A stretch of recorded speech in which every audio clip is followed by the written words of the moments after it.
What is up, everyone? I'm Jeff Lemon. This is the Mediocre Alaska Podcast, talking with Danny Lehr today, episode 100.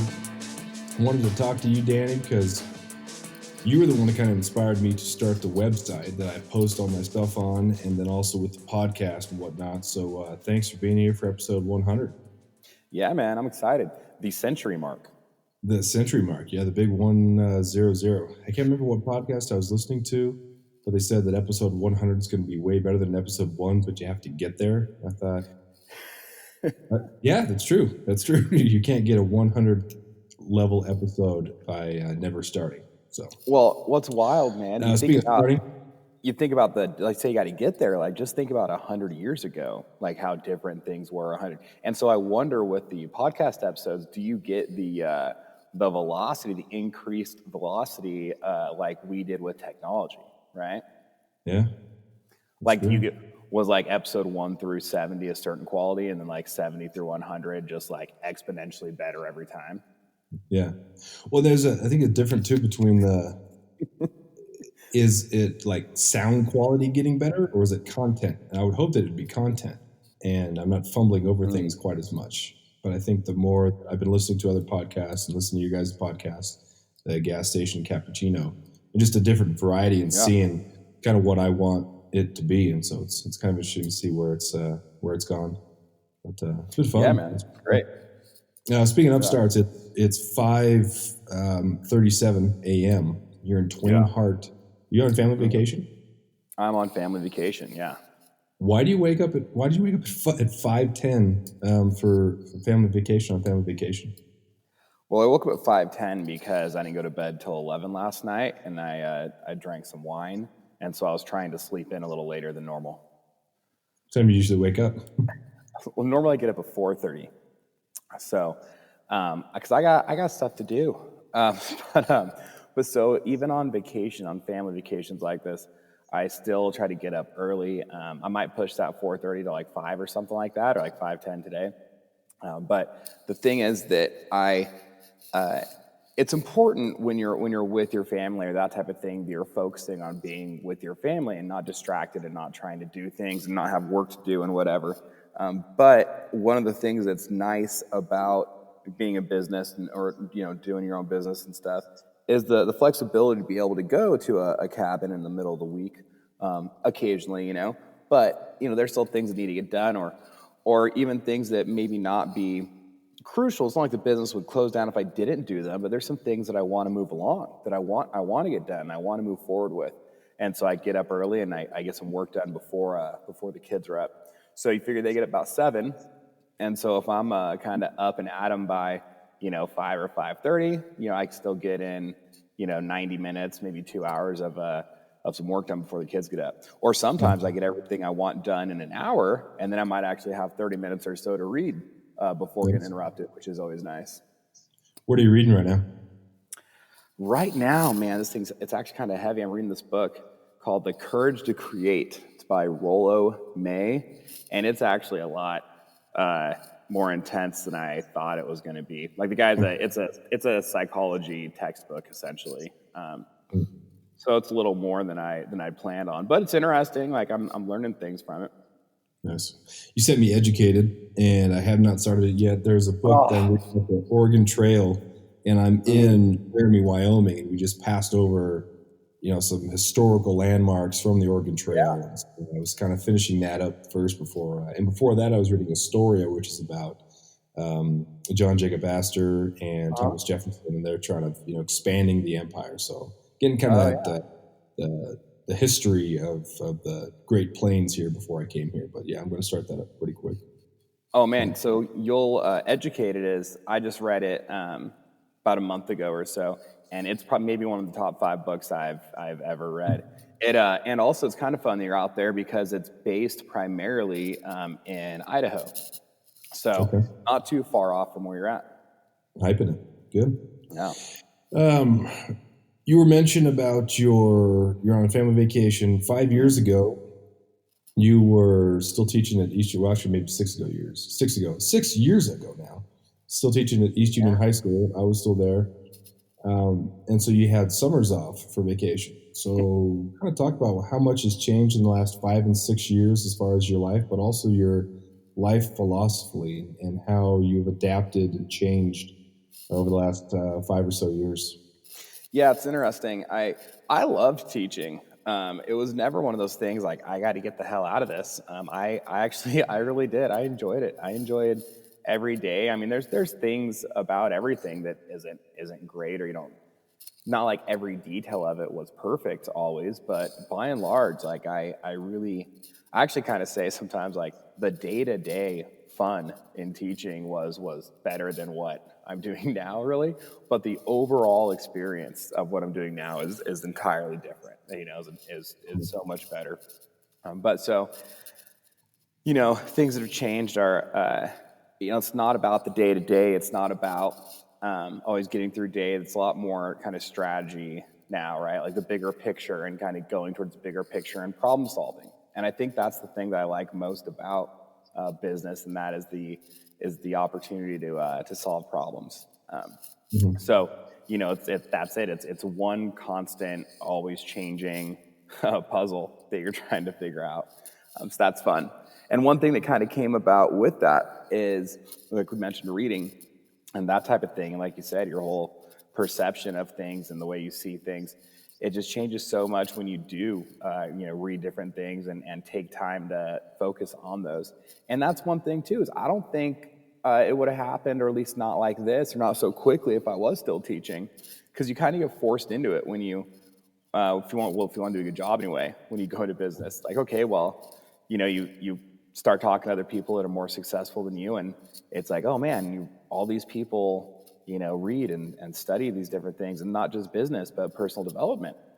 And, you know, and there's a certain amount of increased stress for different reasons that come up when you're doing business and stuff. And so, well, if you want to deal with that appropriately, you need to change like the way you view things and the way you see things, and so it's really interesting. I definitely have a lot more a lot broader perspective, or a lot more open perspective on the reason why people do things the way they do, and the reason I do things the way I do.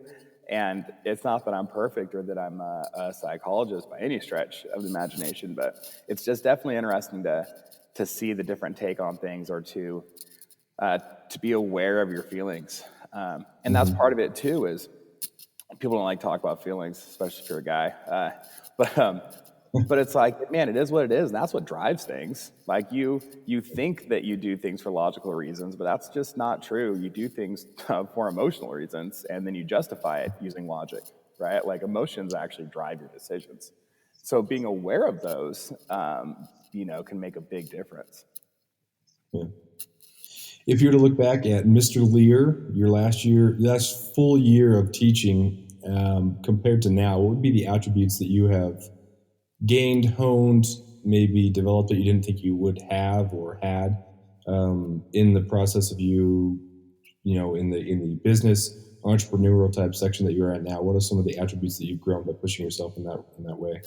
I'll tell you right now, like number one thing is self-awareness. And it's, you know, when I was still teaching, I was coaching wrestling, which I loved also. But there's a certain you know, attitude or that comes along with that. Of not just like, I'm not saying like being mean or necessarily being aggressive or whatever, but you know, like when you're coaching wrestling, you've got all these kids in there, and the sport's hard. Like it's hard, it's physically demanding, and it's not just like you want them to do certain things so they can win, but it's like, if you do these things, you win. If you don't do these things, you lose, and you get your ass kicked. You know, like that they're going to physically hurt you.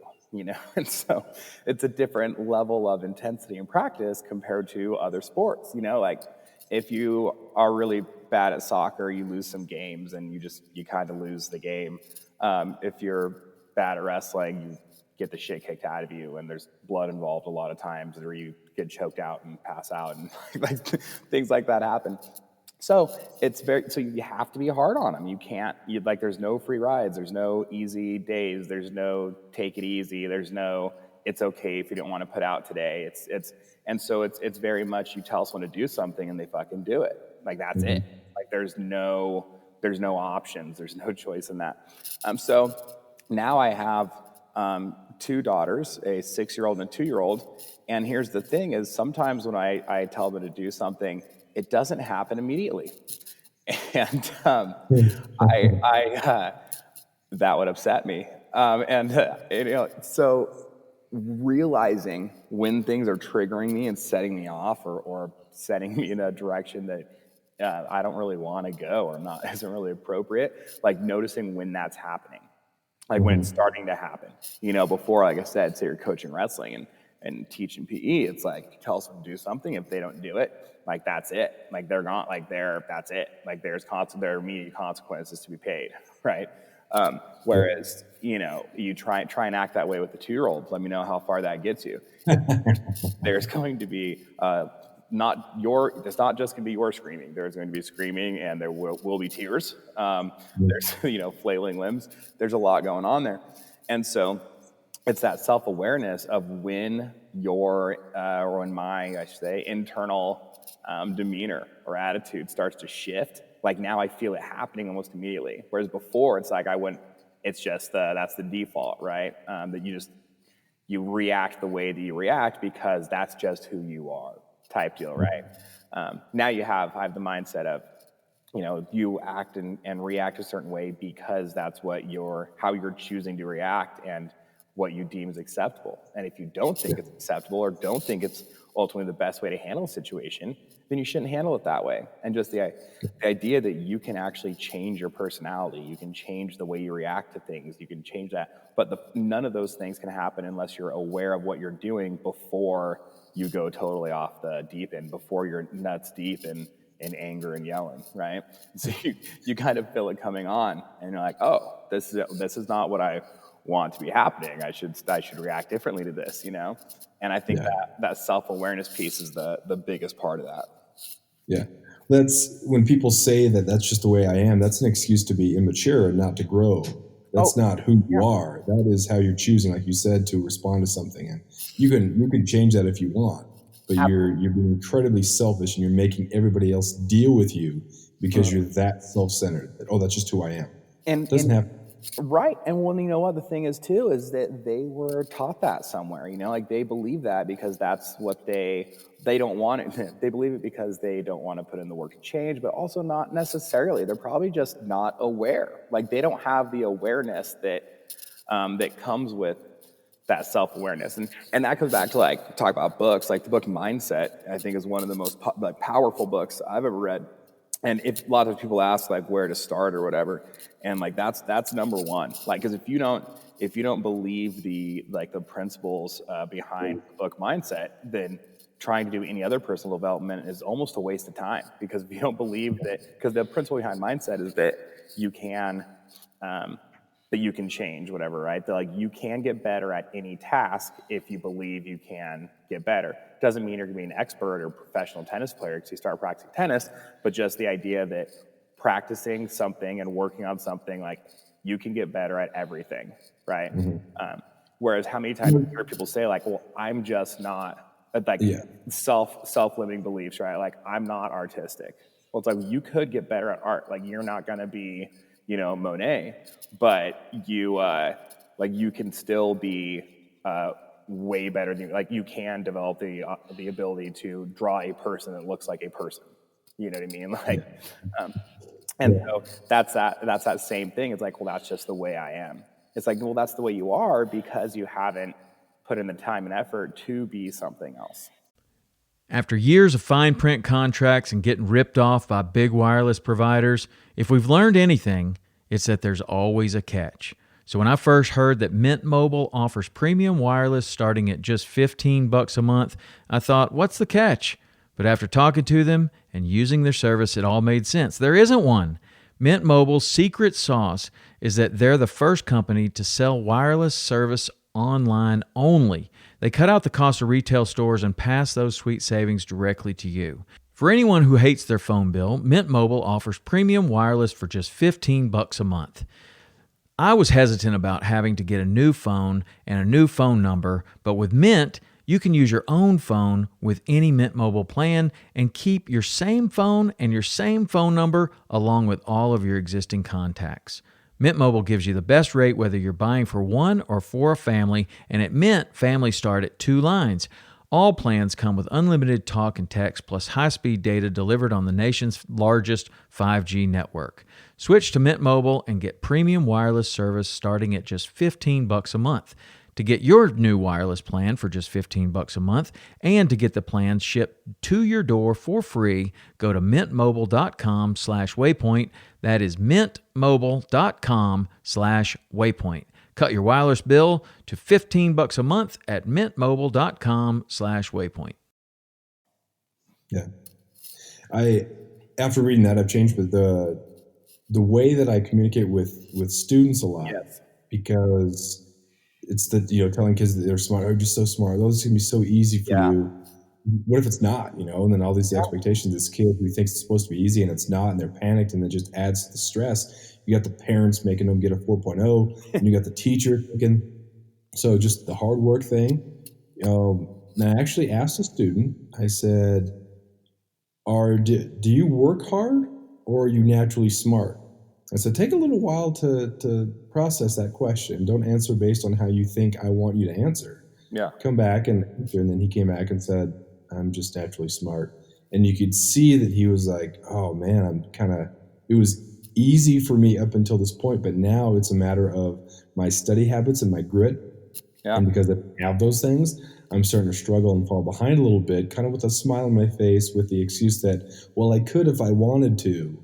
But now you're kind of getting past, and hopefully he'll snap out of it a little bit. But that sort of confrontation, Yeah. I mean, not a bad confrontation. It's the type of thing that you have to do, that self-inventory and that self-reflection. Well, it's the funny thing is that's dangerous. Like that, are you just naturally smart? Him actually saying that out loud, and now understanding that he believes that he's just naturally smart. It's like, well, that is the most dangerous thing that could be, because what that means is when you can't do something or something's difficult, you're going to think that it's because you're just stupid or you're not smart enough to do it. So the belief that you're not smart enough to do it and therefore you can't learn to do it means it doesn't matter how hard you work. So you should just fucking quit now. Right? Yeah. And that is obviously the worst message anybody could have. Yeah. And I think he's the type of kid who's going to realize that and then have to change. But yeah, sometimes not. Well, it just goes back to that. I'm just not meant to be, or I'm not this type of person.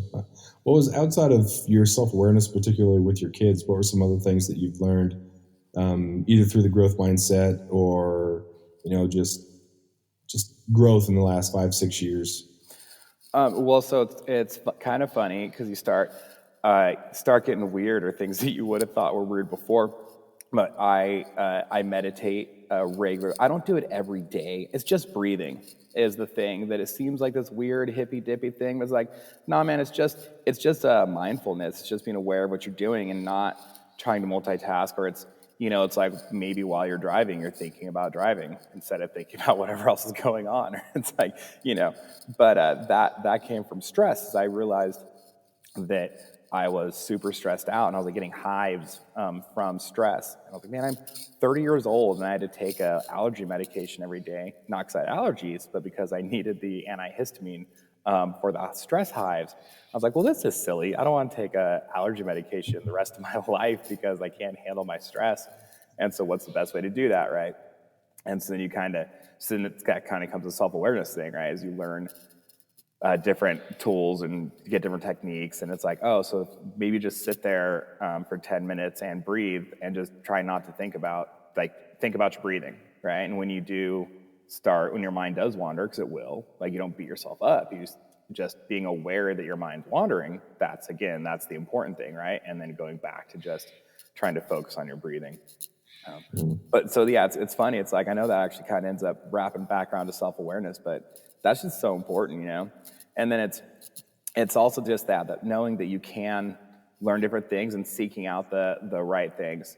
And then I'm actually having this, I think you'll like this, is right now I'm kind of having this thing where I'm actually considering changing my reading habits and the way I do it, Whereas before it was like a volume thing, right? Like, oh, another one. Oh, like can't wait till this done so I get on to the next one.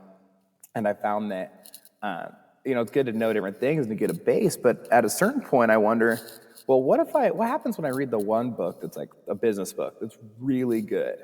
Like, and there's no way you can implement everything from it, while reading it or immediately following reading it, especially if you're now reading something else, right? And so I think I might do this thing, like for the next year, I might just like pick two, because I know the one for sure I have in mind, like maybe two business books, and then just read those for a year and like nothing else to do with business, and then read, like some just novels and fictional novels, whatever, and some personal development stuff outside that maybe, but like nothing, no other like business books, and just like fully implement what is taught if you really believe it. And it's like, I think you probably get more out of that than you would out of just more inputs. And then, so like, say you read this book and there's one thing from it that you really like grab onto and implement. Well, that's great. But like, what if this book has like 30 things in it and they're all good? Like only using one of them and then moving on to something else is that really the best way to do it? And like, probably be better off like really diving in and making your business or your life kind of mirror that book that you really think is so good, Yeah, there's a big difference between going through a book and typing out all the quotes that you want to share that resonate with you and that would resonate with people on social media, and then actually applying them. If someone were to guess what your life quote is, right? Would they guess it? Is it like, the person's life quote is probably, well, I'll get around to it, or maybe tomorrow. If that's like the life quote that someone says, oh, that's the way this person lives, then that would be terrifying. But yeah, I like that idea of applying it. We talked, a lot of these things come back to the same sort of ideas, just different words. But if you're still just lacking that central thing, the growth mindset or whatever it is, then you're just reading a whole bunch of books about how you are still not succeeding because the book's not doing anything. You are not where you need to for step one. And you know what else is like, something else interesting is for like a year, like I was pretty much only reading these business books. Like I maybe read one, like, novel or something. But then what happened was I read a novel and I realized, like, actually it's kind of like sci-fi, not my normal typical novel that I would like anyway. And I actually got more ideas while I was reading that than anything else. And I think it's because it does it's like that mindfulness, right? Like when you're reading that, if you're into it, if it's really good and captivating, you're not thinking of anything else. Like you're wondering, like you are in that book, right? If it's well written, like whatever, it's on Mars, like you are on Mars. Like there's a battle, you are in the battle, like you're seeing it happening, right? And so it's like, then a little idea would pop up. I'm like, oh shit, I got to write that down, It's like it's interesting how your mind is, you get more creative doing that, and it's like you can practice creativity. So it's like, read more fictional novels, where I've been doing this thing lately where I write 10 ideas every day. And they're about something different. And it doesn't have to be anything groundbreaking. It could be you have something, some problem in business or whatever you're trying to solve, so you write 10 ideas for it. It could be that you're trying to come up with an idea for an article, so you write 10 ideas, or whatever. It could be 10 ways you could, something your kids would like or whatever's going on, right? But just the idea of writing 10 ideas every day, it's like you're practicing being creative and you're practicing coming up with solutions and ideas, And so anyway, it's you can foster that. And I find, man, the best way is, I used to start reading some books that have nothing to do with, really anything, right? And it's like, I did some history stuff, reading about the Revolutionary War and then now the Oregon Trail. It's picturing yourself there and thinking, what type of person would I be? Would I be the person who's just still in New York reading about Oregon and reading about that and reading about the West, too afraid to go? Would I be the person who's on the wagon train? Like where would I, day one for dysentery? Would I get, cholera? Or, what type of historical figure? Would I join the Revolutionary War? Or would I just see how it plays out and choose the winner? Some self-reflection within the history is interesting because you learn stuff and you can put yourself there too. Well, like you just read that book about Native Americans, right? You read about the Cherokees? Yeah, the Comanches, Empire of the Summer Moon. Yeah, like I read this. It's funny. Like at the same time, I was reading this book about the Apache Indians of the Southwest, Arizona and northern Mexico, and it's like, man, like talk about wild. Or like it was actually about Geronimo, like the story of Geronimo, and he was leading the last kind of like band of warriors, in that region, and it was just this talk about interesting, and like you get the different sides of things. It's like you're kind of growing up, you kind of hear one side of things. Then as the times have changed, right, it's like now you kind of almost hear the opposite side of things. So reading it and kind of that has a lot of historical references. I'm like, oh no, this was an actual letter written by this general. This was an actual firsthand account by this person, and the same battle, you get firsthand accounts by different people because the human memory is awful and everybody sees things differently anyway. And so, anyway, kind of getting that, it's like, oh, these were people that were actually there and the different things they saw. And it's just, yeah, it's really interesting, man. Yeah. If these people historically had the courage to do these sort of things, then I'd probably have the courage to, whatever in my daily life that might kind of scare me a little bit. Yeah. Right. And take out the political, whether it's morally or ethically right to come across on the wagons, or, just ignore that. Well, you can't ignore it because that's wrong, but just focus on the courage of that. Well, look, here's the deal that happened, right? Like, like you can whatever your thoughts on that are, was it the right thing or not? Like, look, this is what went down, right? And this was why they did it at the time. This was their belief and whatever. So there you go. Like, that's the context to frame it within, Yeah. Reading about how many pregnant women there were on the Oregon Trail. Oh shit! See, something I would have never thought of. Yeah, it's just like, oh my gosh, that's terrible. You're in the saddle or you're walking, by this wagon that's making 15 to 20 miles per day, and pregnant women giving birth, while people around them are dying of cholera and whatnot. That is a hardcore. That's not even that long ago. And like, we're all descended from types of people who had to endure those types of things, and now we complain about, it's taking too long at the takeout, or, my order right. And this is the biggest travesty that's ever happened to me. And I am entitled to my rage. It's crazy. Oh my God. Well, man, you're right. And it's like the same thing, that book about the Native Americans, like this last band, there's like, 24 of these, in quotes, wild, Native Americans. Like the women are still giving birth. They have infants. Like they're like being chased around by the cavalry and stuff. And they're like they're giving birth on the run and hiding. And it's like, how do you keep an infant quiet? And like, how do you run? Like, how are you on the run with 20 people and like 3 infants, like a 38-week pregnant lady like this? It's wild. Yeah. It's crazy too when you read about the purpose that the people had in the tribes, and how at very young ages you had kids who, were learning about how to ride horses, and they had to be, there's that necessity and that purpose. And it was attracted to a lot of the white settlers. And so a lot of those white settlers who were some wanted to go and live with them. Others who were captured, chose to stay because there's a different usefulness and a purpose, rather than just, what am I doing? Like, I'm pushed out of the East, or I'm pushed out of, it's just, it resonated with me. It was shortly after I read Tribe by Sebastian Junger. I thought, man, what is our purpose? There are so many people who can't find a way. What's going to be my thing here? There's so many other things. There's nowhere I can go and escape to. Yeah. So what am I doing? Yeah, man. And then then you get into those broader questions, and it's funny.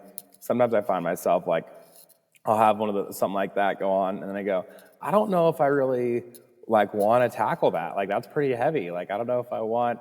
And it's like, maybe I shouldn't read those things, right? Like, that's so funny.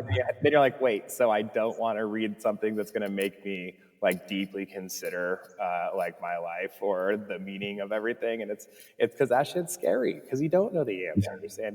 And it's like, it might shake your kind of core beliefs, or something you believed for the last, 30 years might change. And it's like, I don't know if I want that, because what's a lot easier it's a lot easier just to kind of not think about that and believe what I've been told and taught and what I've chose to believe my whole life. Like, that'd be a lot easier than Yeah. than questioning these things. Yeah. I was talking with my buddy a couple episodes ago, and he was talking about not having a plan B. Going back to kind of like where you're going from this point, he said not having a plan B was huge for him. He grew up on Prince of Wales, and is in medical, or just graduated medical school, has his pilot's license, and is just absolutely killing it. And he said one of the main things was not having a plan B. And that made sense, because if you don't have a plan B, you don't have this more attractive thing that takes less energy. Yeah. The idea at the of same burning time, if you don't have a plan B, then what's your fallback? It's a weird thing. So when you guys started the business, you were all about it. Everyone was all about it. And how did you take that step? Because it's something you wanted to do, and people want to do things, and you're taking that step and you're going. Yeah, it's one of those things where it's so business was never scary to me. It was normal, or it seemed like a normal thing to do. My grandfather started businesses from nothing, and had had a bunch of rentals properties, and also he had an air conditioning business. And then my parents ran that air conditioning business when my grandfather retired. Like that was my childhood growing up. Is that my dad worked for the family business that his father owned, and then he did, and so so I kind of knew what to expect to a certain degree. I kind of knows what's going on. It's like sometimes after dinner he would have to go down to the shop and get some work done, and sometimes me and my brother would go with him. Sometimes we wouldn't, whatever, and it wasn't every night by any stretch, but it would happen. Like it wasn't irregular either. I just need to go down there and knock this thing out. It's gonna be an hour or something, right? Which was fun. We just go play with the sheet metal in the back and try not to cut our fingers off. But while he was, whatever he's doing in the office working. So the point of that is, to me, business wasn't this crazy thing. Like everyone always thinks it's so, dangerous or uncertain, and they want to get get a good job working for this company, or a good government job or whatever. And, not that anything's wrong with that or that it's bad, but I just kind of always knew that I wanted to do something with business. I just kind of had that feeling. I just always knew there would be something. I didn't know exactly what, didn't know exactly when. It's I just kind of always knew that eventually I'd be doing business for myself, or working for myself, and so there's that, and I'm not afraid to take opportunities. It's if I see something that I really feel like is going to be a good thing, or the way to go, or a good opportunity, it's you just do it, right? Like you mentioned, no plan B, kind of burn the boats. I think there's something to that, and I've actually recently kind of gotten away from that a little bit, and I feel it. I feel the difference. I can tell, oh yeah, man, maybe the reason things aren't growing as quickly as they could be, or aren't, whatever, there's something to be said with that. So now I'm back in it, actually. As of yesterday, I'm actually with Caffeine and Kilos, we're talking to a organization about being a pretty major sponsor, and it's going to be a relatively steep financial commitment, which is scary, obviously, because it's well, if this doesn't work out, we're fronting a lot of cash for this. But I also really believe that it can be really good for lots of reasons. It can be really good for the company. It could be really good to kind of get back to doing more things with these organizations, and things would actually really benefit the people participating, and so, not just us or the other company, but to really benefit people, and so it's well, you know what, we just got to do it. I don't want to not do it because you're scared of it not working out. It's the other side is this, if we do it, it's up to us to get the value out of it, that's it. So it's go in, and then all right, now what's the plan? So now we have the ability to do all these things. So it's up to us to get the value out of it. It's here we go. But what are make a list of 10 things. What are 10 things we could do to get the most out of this? And then take each of those things, and what are the 10 ways to make those work the best, or the ideas behind that, and then you just got to do it, and then you just follow through on it, And it's it's always taking what's the next step, right? And so that's the whole thing, is you just got to I think some people think that they have to have it all worked out. Like they're scared. It's like, well, what comes after that, or what then? It's like, dude, I don't know. And like, there's no way to know because you don't know if that shit's gonna work. Like the first thing you want to do, like, probably isn't gonna work. Like it might not. Like, not saying the whole business isn't gonna work, but like the idea of how you're going to, generate customers, or what's gonna be the big hit or the most popular item or whatever you got going on. It's like, nah, man, but you can't. You have no idea what's going to happen later, because it's impossible to know what's going to happen later.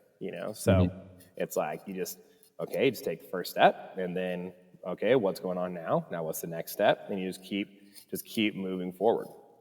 Yeah. One of the things that seems to be lost in in the business model for some of those businesses is connecting with the people. Yeah. And I'm totally biased, not a dependable source at all, because I know you well before you started Caffeine and Kilos. So I've been a supporter, and I've known that you're a good dude. So I've supported that because I know you. But how do you create a business that is helping people and provides for people, rather than just trying to separate them from their money or to exploit a demographic? How do you foster a business that people want to follow and want to support? Well, I think a big part of it is focusing on those people as the goal, right? So instead of sitting here like, how can I make more money? It's like, well, no, you need to see like, how can you actually help people, or whatever you're doing, there's some benefit to the people that you're serving, right? Like if you're a writer, like, and people are really into what you're writing about, then it's like, okay, well then how can, provides them with something, right? They provides them with ideas of where to go, or it provides them with something to read about and focus on, right? Entertainment is a real thing, and that, all that. So it's like, oh, well, if you focus on that and the people and the benefits they're getting from it, and that's the goal, then that reframes the way you see everything, and so I think a lot of times people don't think about the people that they're not helping, right? So say you own a gym. It's like, you got to really believe that like every person that's in your town that is like, what happens if you don't help them?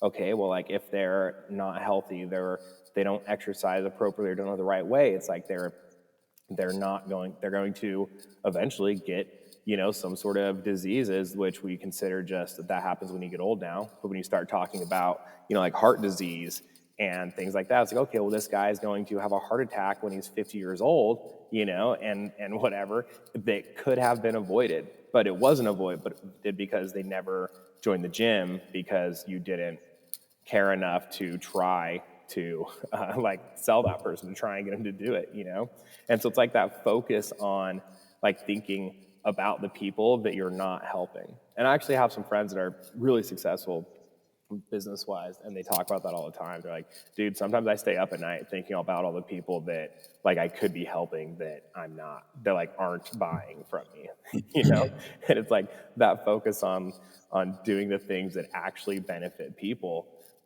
It's a lot more fulfilling, you feel a lot better about it, but then also it's a big driver of business. Yeah.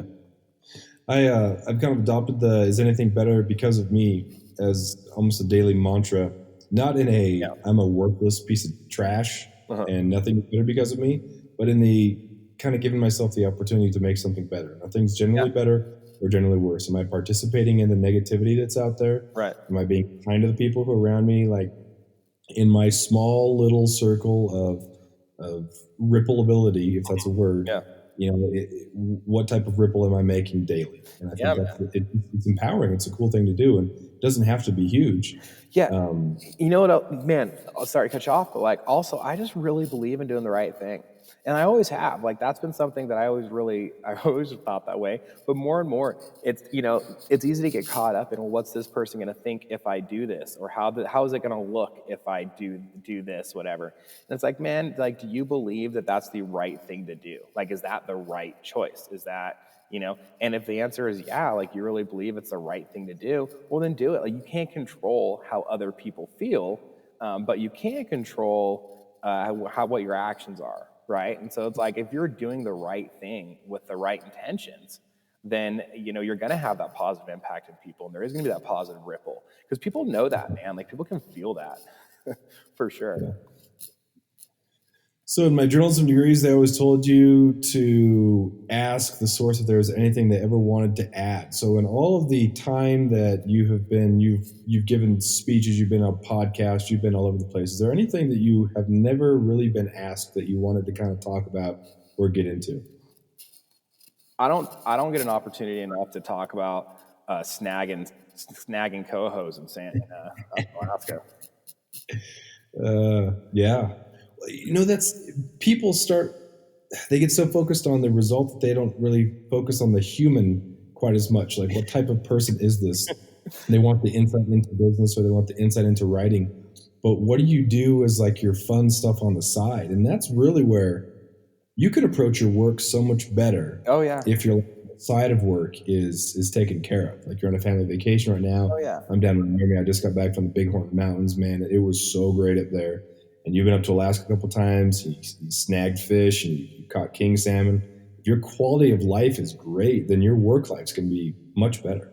I think that's it. It's like, it's easy to get caught up, and as you start doing more of it and you have a little success, like, it's easy to get caught up on the rat race again, or and I mean, I'm guilty of that, it's like, well, if I'm doing this thing, I need to do that. And it's like, okay, I have the time with my family, my kids, and then I have the work, but I'm just like trying to find, where can I find time to squeeze in more work or squeeze in more stuff?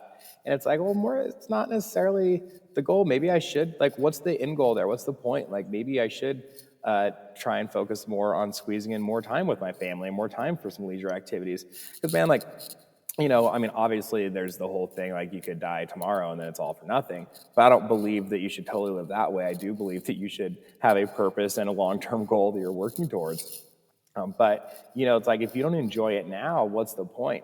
It's like the idea of, when I retire, I'm going to X. It's like, well, dude, like, I don't know, you might not retire. And like, also that mindset of like, what you're doing now isn't good, or you don't want to do it long term. Like, I don't think that's really healthy either. Like, that probably doesn't feel good, So it's, you enjoy what you're doing. Like, if you really don't like what you're doing, then you should probably do something else.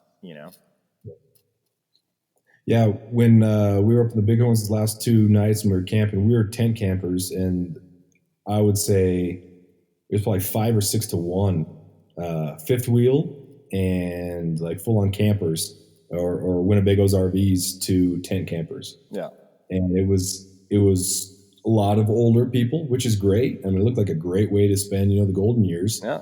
But you hope they did that before too, so it wasn't just work your face off until you bought the RV and then started driving around. Hopefully there was some enjoyment up until that point, because when you're a lot more younger and resilient, you can enjoy a lot of those things on a different level.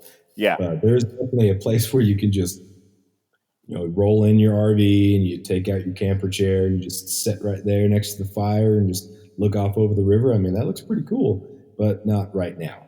Yeah, exactly. Yeah. Yeah. Well, man, I'll let you get back to the family vacation there. Thanks for taking time out of your morning here and get things started here. I had an extra hour because it was 6:30 when we started here in Laramie. Ooh, there you go. Thanks for being on here, man. Thanks for encouraging people. Caffeine and Kilos. You want to give them a little pitch there, and also for the podcast. Yeah, man. So if you like podcasts, like listening, check out Gas Station Cappuccino. It's Dean is my business partner in Caffeine and Kilos. So we're basically, I was just kind of talking about what's going on. Sometimes it's health and fitness related. Sometimes it's absolutely related to nothing. And so anyway, it's fun though. So yeah, check that out. And then, yeah, man, caffeineandkilos.com. Sweet. All right, thanks, man. Appreciate it. Hey, Jeff, thanks so much.